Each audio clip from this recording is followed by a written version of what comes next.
খাল কাটেন ভালো কথা, কিন্তু খালকে একটা কুমির ডাইকা নিয়ে আইসেন না। আমার কেন যেন মনে হয় শহীদ প্রেসিডেন্ট জিয়াউর রহমান খাল কেটেছিলেন পানি নিয়ে আসার জন্য, আর বর্তমান বিএনপি খাল কাটতেছে পাশের কোন একটা রাষ্ট্র থেকে কুমির ডেকে নিয়ে আসার জন্য। আপনার সরকার গ্রহণের 2 মাসের মাথায় বাংলাদেশের মানুষ অতিষ্ঠ হয়ে গেছে। জ্বালানির সংকট, দ্রব্যমূল্যের ঊর্ধ্বগতি সহ নানান সংকটের মুখোমুখি বাংলাদেশের মানুষ হয়েছে।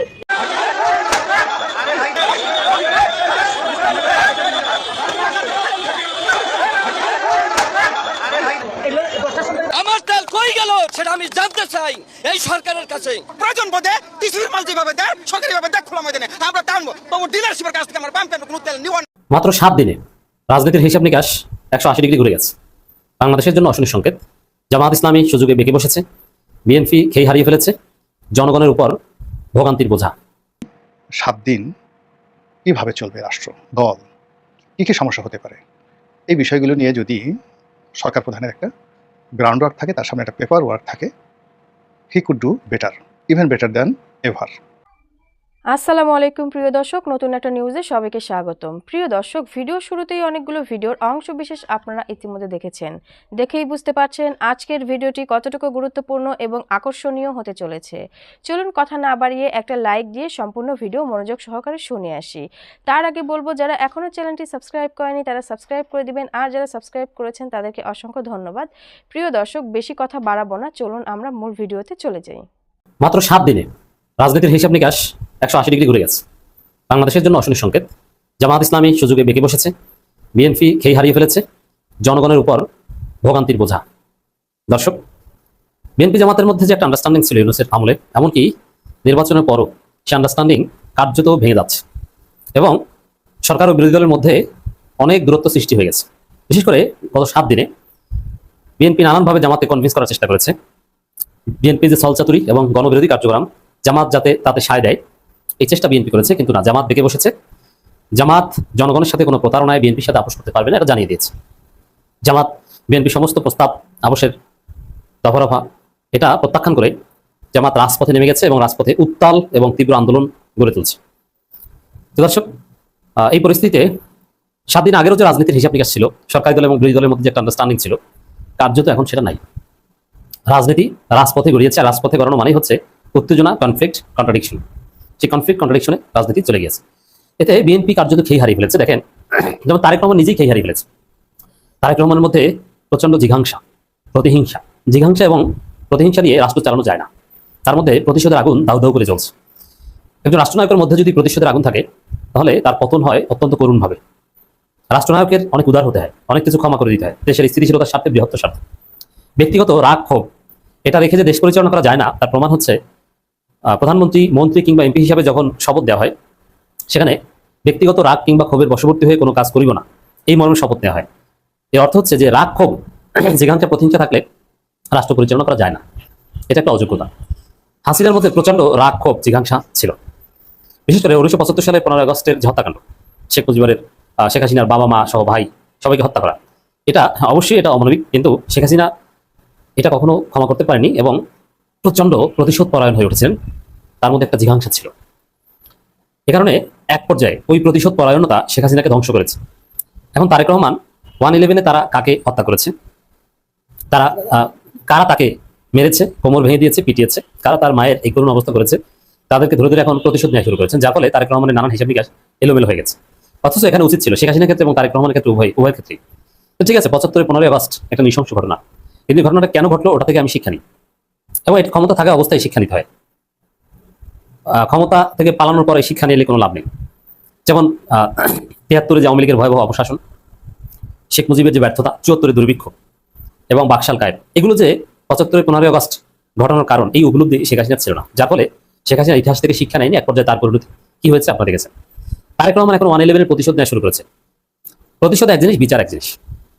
তো এখানে তারেক রহমান 111 প্রতিশোধ দিচ্ছেন, কিন্তু তিনি কি বিচার করছেন যে 111 কেন ঘটেছে, তারা কেন 2 কোটি ভুয়া ভোটার তালিকা তৈরি করেছিল, এম হাসানকে প্রধান বিচারপতি বানাতে কেন বিচারপতিদের বয়স বাড়িয়েছিল, কেন তারা প্রশাসনকে দলীয়করণ করেছিল, কেন 21 আগস্ট গ্রেনেড হামলা ঘটনা ঘটিয়েছিল, কেন এই দেশের জঙ্গিবাদের উত্থানে সহায়তা করেছিল তারেক রহমান, ভয়াবহ দ্রব্যমূল্যের ঊর্ধ্বগতি কেন হয়েছিল, হাওয়া ভবন কেলেঙ্কারি 10% খাম্বা, এগুলো কেন তারা করেছে, এই বিষয়ে কোনো আত্মসমালোচনা বা আত্মোপলব্ধি তারেক জিয়ার নাই। এগুলো হিসাব নিকাশ না করে বরং কারা তাকে পিটিয়েছিলেন 2027 সালে তার প্রতিশোধ নিতে শুরু করেছে। আর এতে খেই হারিয়ে ফেলেছে। এবং শেখ হাসিনাকে যেরকম পার্সোনাল কাল্ট পার্সন তৈরি করা হয়েছিল, ওরকম তারেক জিয়াকেও কাল্ট পার্সন তৈরি করার চেষ্টা চলছে। এই জন্য তারেক জিয়াকে এই সংসদে কবিতা আবৃত্তি হয় এবং লবিস্ট নিয়োগ করে তাকে প্রভাবশালী 100 ব্যক্তির মধ্যে স্থান দেওয়া হয়। এরকম নাটক চলছে। তা এভাবে তো দেশ চালানো যায় না। তো এইসব অব্যবস্থাপনা এবং অস্থিরতার মধ্যে, যেখানে ভয়াবহ বিদ্যুৎ বিপর্যয় বাংলাদেশে এবং সবকিছুর দাম বাড়িয়ে ফেলেছে, তো এই সুযোগে জামাত রাজপথে নামছে আর বিএনপি চোখমুখ অন্ধকার দেখছে। আমার দেশ এই সামগ্রিক যে রাজনীতির যে অস্থিরতার কথা বললাম, এটা নিয়ে একটা রিপোর্ট করেছে এবং তাদের লেড নিউজ। সরকার ও বিরোধী দলের মধ্যে দূরত্ব বাড়ছে। এটা কিন্তু অশনি সংকেত। অতি শীঘ্র দেখবেন যে মারামারি শুরু হয়েছে। অলরেডি কিন্তু তারেক জিয়ার পুলিশ ভিন্ন মতাবলম্বী এবং সমালোচনাকারীদের ধরছে। আপনারা অনেকে বলছেন এখন মতো ধরাধরি মারামারি শুরু হয়নি, হয়েছে তো। বিরোধী দলের নেতাদের সরাসরি বাসভবনে ঢুকে মব করছে বিএনপি সন্ত্রাসীরা। বিরোধী দলের অফিস ভেঙে চুরমার করে দিচ্ছে। এর চাইতে ভয়াবহ নির্যাতন, এর চাইতে ফেসিবাদ কি হতে পারে? এরপরে ফেসবুকে সমালোচনা করার অভিযোগে গ্রেপ্তার করা হয়। গত 22 দিনে 5 জনকে গ্রেপ্তার করা হয়েছে, যেটা হাসিনার আমলেও এত বেশি পরিমাণে ঘটেনি। ধীরে ধীরে ঘটেছে এবং হাসিনা প্রথম দিকে এরকম কোনো কাজ করেনি। এটা অনেক বছর, প্রায় 12 বছর পর করেছে। তাহলে বুঝেন বিএনপি কতটা ফেসিবাদী হয়ে উঠছে এবং কতটা নির্যাতন করছে বিরোধী দলের উপর, ভিন্ন মতের উপর। এতে তো দূরত্ব বাড়বেই। চিফ হুইপ বলছেন বিরোধী দলের প্রতি আস্থা আছে, তাদের রাজপথে যাওয়ার পরিস্থিতি তৈরি হয়নি। আর জামাত মনে করছে যে আস্থার পরিবেশ নাই, সংসদে কিছুই হবে না, যার ফলে আমরা রাজপথে আসতে বাধ্য হয়েছি। জামাত স্পষ্টভাবে জানিয়ে দিয়েছে যে আমরা সমস্যার সমাধান রাজপথে করবো। রাজপথের সমস্যার সমাধান কখনো সুখকর হয় না। রাজপথের সমস্যার সমাধান কখনো উইন উইন হয় না। রাজপথের সমস্যার সমাধান হয় উইন লস। এক পক্ষ জিতবে, আর পক্ষ হারবে। আর রাজপথের বাইরে যদি আলোচনার টেবিলে সমস্যার সমাধান করা যায়, সেখানে উইন উইন সিচুয়েশন হতে পারে। এই তো রাজপথ উইন লস সিচুয়েশন, এক পক্ষ জিতবে, আর পক্ষ হারবে। তো জামাত পয়েন্ট অফ নো রিটার্নে চলে গিয়েছে, তারা রাজপথে নেমে গিয়েছে। আর বিএনপি খেই হারিয়ে ফেলেছে, যার ফলে বিএনপি অলরেডি নির্যাতন, দমন পীড়ন শুরু করে দিয়েছে। জামাত ইসলামের সাব বার্তা, গণভোটের বিপক্ষে গেলে সরকার টিকতে পারবে না। এর মানে জামাত এতটাই সিরিয়াস হয়েছে, বেগে বসেছে যে আস্থা, সমস্যার সমাধান তো দূর কি বাদ, বিএনপি টিকবে কি টিকবি না, আমরা তো এখন সেই হিসাব করছি। বিএনপিকে আমরা ক্ষমতা থাকতে দিব কি দিব না, আমাদের হিসাব নিকাশটা এই জায়গায়। অতএব কতটা কন্ট্রাক্টরি লেভেলে রাজনীতি চলে গিয়েছে, আশা করি আপনারা বুঝতে পারছেন। রাজনীতি বিশ্লেষক অধ্যাপক মাহবুবুর রহমান বলছেন, অসাধারণ রাজনীতি বিশ্লেষক, রাজনৈতিক দলগুলো অতিরিক্ত রাজনীতি শুরু করেছে, এটা সুখকর নয়। ওভারঅল রাজনীতি যতটা ঘুরে গিয়েছে গত 7 দিনে, এটা জাতির জন্য অশনি সংকেত, কারোর জন্য সুখকর নয়। এটাই হচ্ছে বাস্তবতা। এবং এই সমস্ত পরিস্থিতির জন্য বিএনপি দায়ী, বিএনপির প্রতারণা, বিএনপির বিশ্বাসঘাতকতা, বিএনপির মোনাফিকি, বিএনপির গোয়ার্তমি দায়ী। জীবনের সব ক্ষেত্রে একটা হিসাবের খাতা থাকে। রাজনীতির ক্ষেত্রে এই হিসাবের খাতাটি আরও বড় হওয়া দরকার এবং গুরুত্বপূর্ণ হওয়া দরকার। আপনারা যারা সত্যজিৎ রায়ের সে বিখ্যাত সিনেমা হীরক রাজার দেশে দেখেছেন, সেখানে দেখবেন যে একটা পাগলা রাজা, তারও একজন সভা পণ্ডিত থাকে, তারও একজন সভা কবি থাকে, এবং সবাই রাজার সঙ্গে জিহুজুর করলেও যিনি সভা পণ্ডিত এবং যিনি রাজ জ্যোতিষী, লক্ষ্য করবেন সেই রাজ জ্যোতিষী তিনি কিন্তু হীরক রাজার সঙ্গে সব কথায় একমত পোষণ করেন না। তিনি হীরক রাজাকে তুচ্ছতাচ্ছিল্য করেন এবং রাজার ইচ্ছায় তিনি খুব সুকৌশলে তাকে বিভিন্ন পরামর্শ দেন, যেটি শিক্ষামন্ত্রী, যেটি অন্য যে সকল যুদ্ধমন্ত্রী, পুলিশ মন্ত্রী রয়েছেন, তারা ঠিক ওইভাবে রাজ পণ্ডিত বা রাজার যে সভা পণ্ডিত, রাজ জ্যোতিষী, তার মতো ওইভাবে বলতে পারেন না। তো ওই যে রাজ জ্যোতিষী, তার সামনে দেখবেন একটা বিরাট খাতা আছে এবং সেই খাতা নিয়ে সে সারাক্ষণ ব্যস্ত থাকে, জটিল সারাদিন গণনা করে কিভাবে রাষ্ট্র চলবে, কিভাবে রাজার ভাগ্য নির্ধারণ হবে, কিভাবে রাজার কোষ্ঠী নির্ধারণ হবে। এই কাজে নিয়ে সে এত ব্যস্ত থাকে যে রাজা যে আনন্দ করেন বা ফুর্তি করেন বা রাজার যারা লোকজন যারা যে ভাড়ামি করেন, এই দিকে তার খেয়াল থাকে না। এবং ওই ডায়লগগুলো দেখলেই বুঝতে পারবেন। তো কাজেই জীবনের সব ক্ষেত্রে কিছু কিছু জায়গা পবিত্র রাখতে হয়। জীবনের কিছু কিছু ক্ষেত্রে কিছু জায়গা যাকে বলা হয় দার্শনিকদের হাতে ছেড়ে দিতে হয়, ফিলোসফারদের হাতে ছেড়ে দিতে হয়, পরিকল্পনাবিদদের হাতে ছেড়ে দিতে হয়। যেমন আমাদের দেশের পরিকল্পনা মন্ত্রণালয় আছেন। তো এই যে পরিকল্পনা মন্ত্রণালয়, এটিকে সব আমাদের দেশে, স্বাধীন বাংলাদেশে সবাই এটাকে তুচ্ছতাচ্ছিল্য করেছে, অথচ এই দেশের সবচেয়ে 1 নম্বর মন্ত্রণালয় হওয়া উচিত পরিকল্পনা মন্ত্রণালয় বা পরিকল্পনা কমিশন। কিন্তু সেটি আমাদের দেশে হয় না। এটিকে অর্থমন্ত্রীর সাথে বা অর্থ মন্ত্রণালয়ের সঙ্গে একত্র করে দেওয়া হয় এবং এখানে যাকে মন্ত্রী বানানো হয় তাকে মনে করা হয় দুর্ভাগা মন্ত্রী, তার কোনো কাজ নেই, অথচ সব কাজ কিন্তু এখান থেকেই হওয়া উচিত। আরেকটি হলো সরকারের পরিসংখ্যান বিভাগ। এই সরকারের কোথায় কি হলো বা না হলো এটি গণনা করার জন্য সরকারের একটা বিভাগ আছে, পরিসংখ্যান ব্যুরো বা পরিসংখ্যান বিভাগ। এখানেও যারা নিয়োগ লাভ করবেন, বিশ্বের সবচেয়ে জ্ঞানী, গুণী অর্থনীতিবিদ তাদেরকে এখানে নিয়োগ দিতে হবে। আমাদের যে পরিসংখ্যান বিভাগ কোন পর্যায়ে আছে এটা আপনারা যদি বাস্তবে জানার চেষ্টা করেন তাহলে দেখবেন যে আমাদের যে পতনের জন্য সরকারের যে পতন, সেই পতনের জন্য প্রথম এবং প্রধান যে কারণ সেটা হলো কোনো সরকার তার যে রাজনীতির যে মাস্টার প্ল্যান, রাষ্ট্র পরিচালনার যে মাস্টার প্ল্যান, এটা তারা করতে পারে না। কোনো প্ল্যান নেই। রাজার যেটা ইচ্ছা, প্রধানমন্ত্রীর যেটা ইচ্ছা, রাষ্ট্রপ্রধান বা সরকার প্রধানের যেটা ইচ্ছা, ওটাই তার মাস্টার প্ল্যান। মুখে যা আসলো বললো এটা করো, এটা করো, এটা মাস্টার প্ল্যান। ওকে ধরো, ওরে মারো, ওরে কাটো, ওখানে টাকা খরচ করো, ওখানে খাল কাটো, ওখানে বিল ছাড়ো, ওখানে ইঁদুর ধরে মানে ইঁদুর নিধন উদ্বোধন করো, এরকম নানা রকম কথাবার্তা যে যার মতো চলতে থাকে। এটা অনেকটা যে সেই নায়ক রাজ্জাকের একটা বিখ্যাত সিনেমা আছে পাগলা রাজা, ওইরকম একটা পাগলা রাজার মতো কাণ্ড কারখানা চলে। কিন্তু নর্মালি তো আসলে এইভাবে চলার কথা না। তার দল পরিচালনার জন্য একটা মাস্টার প্ল্যান লাগবে, রাষ্ট্র পরিচালনার জন্য একটা মাস্টার প্ল্যান লাগবে এবং সরকার পরিচালনার জন্য একটা মাস্টার প্ল্যান লাগবে। কিন্তু যেই মুহূর্তে মানুষ ক্ষমতা আসে সে দল, সরকার, রাষ্ট্র তিনটিকে একত্র করে ফেলে এবং এই যে যারা মাস্টার প্ল্যান করবে সেই মাস্টার প্ল্যানটা কারা করছে তাদেরকে হয়তো 5 বছর 10 বছর পরে সেই যে তার যখন ক্ষমতা চলে যায় তখন সে জানতেও পারে না যে দেয়ার ওয়াজ এ প্ল্যানার, দেয়ার ওয়াজ এ ফিলোসোফার। বাংলাদেশ ব্যাংকের সবচেয়ে গুরুত্বপূর্ণ একটা পদ আছে, প্রধান অর্থনীতিবিদ। আমরা গভর্নরকে নিয়ে ব্যস্ত, ডিপ্টি গভর্নরকে নিয়ে ব্যস্ত, যিনি গোয়েন্দা শাখা দেখেন, বাংলাদেশ ব্যাংকের আর্থিক গোয়েন্দা বিভাগ দেখেন, তাকে নিয়ে ব্যস্ত। কিন্তু বাংলাদেশ ব্যাংকের যে একটা পদ আছে প্রধান অর্থনীতিবিদ, তাকে নিয়ে আমাদের মানুষের কোনো আধিক্যতা নেই, অথচ ব্যাংকের সব কিছু নির্ভর করবে এই প্রধান অর্থনীতিবিদের উপর। তো এরকম বিষয়গুলো যদি আপনি ধরেন, তো সেক্ষেত্রে এই বর্তমান সরকারের যে সফলতা, সেই সফলতা নির্ভর করবে যদি তাদের এরকম প্ল্যান করার মতো লোক থাকে। কিন্তু দুর্ভাগ্যজনক হলো সত্যি কখনই গত 17 বছরে মানে বিএনপি ক্ষমতা চলে যাওয়ার মানে পরে বা তারও আগে কোনোদিন এই দল পরিচালনার জন্য কোনো মাস্টার প্ল্যান আর ছিল আমার জানা নেই। তবে শহীদ প্রেসিডেন্ট জিয়াউর রহমান সাহেব কিন্তু একটা পলিটিক্যাল স্কুল খুলেছিলেন এবং সেই স্কুলের একজন প্রিন্সিপাল তিনি নিয়োগ দিয়েছিলেন। তো সেটা ভিন্ন প্রসঙ্গ, কিন্তু সেটাকে আর বিএনপি এরকম কোনো প্রিন্সিপালের মধ্যে নাই। আর গত 18 মাসে তো এরকম অবস্থা হয়ে গেছে যে ছাত্ররা প্রিন্সিপালের যেভাবে ধরে ধরে কান মলে দিয়েছে, এখন আর কেউ প্রিন্সিপাল হতে চাইবে না। আর বিশেষ করে পলিটিক্যাল প্রিন্সিপাল তো সম্ভবই না। ছাত্র এসে বলবে তুই কে, তুই কোথা থেকে লেখাপড়া করেছিস, তুই আমাকে শিখাতে কি শিখাবি, চাঁদাবাজির ব্যাপারে কোনো অভিজ্ঞতা আছে, তুই জানিস আমি কত টাকা চাঁদা কালেকশন করি, কত টাকা নিজের জন্য ব্যয় করি, আমার নেতাকে কত টাকা দিই, কর্মীকে কত টাকা দিই, কোথায় কোথায় চাঁদার ভাগ যেতে হয়, কি তুই জানিস, তুই কি ঘোড়ার ডিমের প্রিন্সিপাল হয়েছিস। তো এরকম এখন আমাদের সেই যে কোনো রাজনৈতিক দলের জন্য এটা হয়ে গেছে নির্মম বাস্তবতা। কিন্তু আসলে আমাদের একটা আসলে রাজনৈতিক মাস্টার প্ল্যান দরকার, মাস্টার প্ল্যানার দরকার।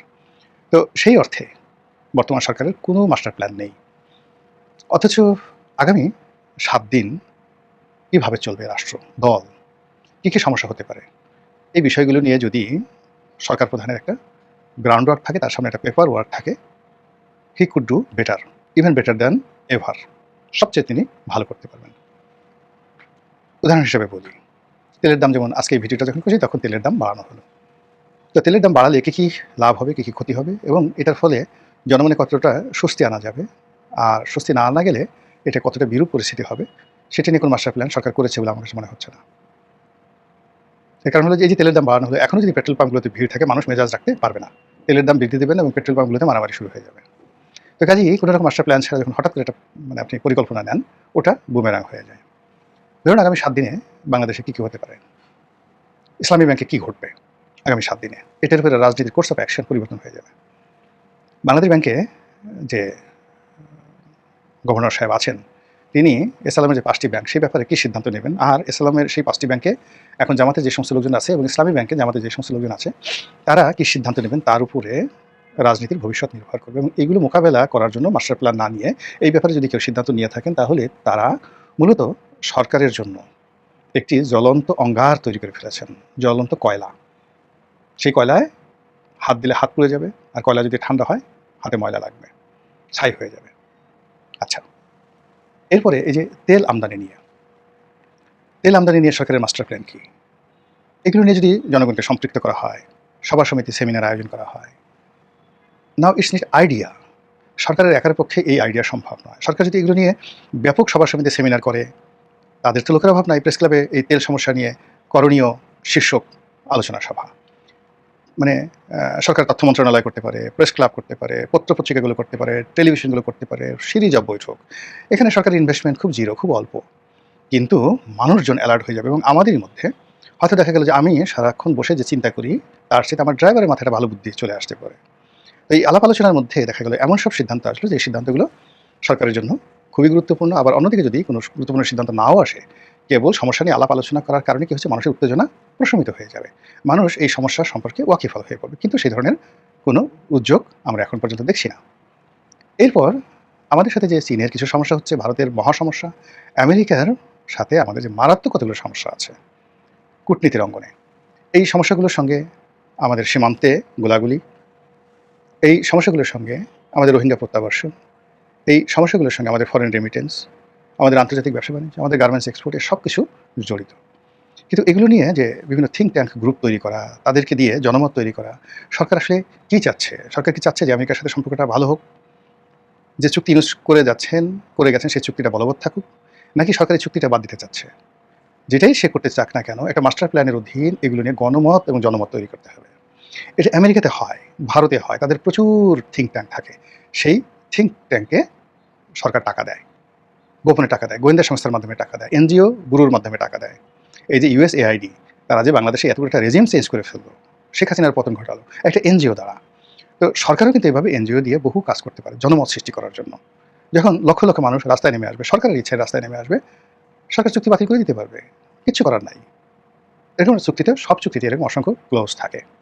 ফলে কী হলো, দেখুন, সরকারের হাতে কোনো মাস্টার প্ল্যান না থাকার কারণে আগামী 7 দিন যে কি হবে দেশে, দেশের বাইরে, আমরা কেউ জানি না, সরকারও জানে না, কোনো গোয়েন্দা সংস্থাও জানে না। আমরা তীর্থের কাকের মতো হা করে থাকি, কখন ঘটনা ঘটবে, তারপরে ঘটনা ঘটার পর আমরা চিন্তা ভাবনা করে দেখব কী করা যায়। এর বাইরে আসলে আমাদের কোনো কাজ নেই। ফলে কী হলো, রাষ্ট্র ব্যবস্থায় যা ছিল অতীতে, ডে বাই ডে তার আরও খারাপ হচ্ছে। অতীতে যারা সরকার প্রধান ছিলেন, রাষ্ট্রপ্রধান ছিলেন, তাদের যতটুকু মর্যাদা ছিল, ইভেন বিনা ভোটের এমপি, রাতের ভোটের এমপি, আমির এমপি, তাদের যতটুকু গ্রহণযোগ্যতা ছিল, এবারে 2026 সালে যারা এমপি হয়েছেন, আপনার কী মনে হয় তাদের কি মর্যাদা একটু বেড়েছে, সম্মান বেড়েছে? একজন এবার এমপি হিসেবে এখন কি কেউ কোমর দুলিয়ে, তারপরে শেষে বুক ফুলিয়ে, মাথা উঁচু করে সমাজের জন্য, রাষ্ট্রের জন্য, জাতীয় সংসদের সদস্য রূপে কিছু করার, জাতীয়ভাবে কিছু করার, নির্বাচনী এলাকায় কিছু করার মানে শক্তি সামর্থ্য অর্জন তো দূরের কথা, আপনি যে করতে পারেন এই ধরনের বিশ্বাস আপনাদের কয়জনের মধ্যে আসছে? এই যে যদি মনে করেন যে আসেনি, ইট মিনস গোড়ায় গলদ, মানে আপনার আমার কারোরই কোনো মাস্টার প্ল্যান নাই, অথচ রাজনীতিতে মাস্টার প্ল্যানটা খুবই অনিবার্য। মহান প্রিয় দর্শক, ভিডিওটি দেখে কি জানলেন, বুঝলেন? অবশ্যই আপনাদের মূল্যবান মতামত কমেন্ট বক্সে জানিয়ে দিবেন। পারলে ভিডিওটি শেয়ার করে সবাইকে দেখার সুযোগ করে দিবেন। ধন্যবাদ।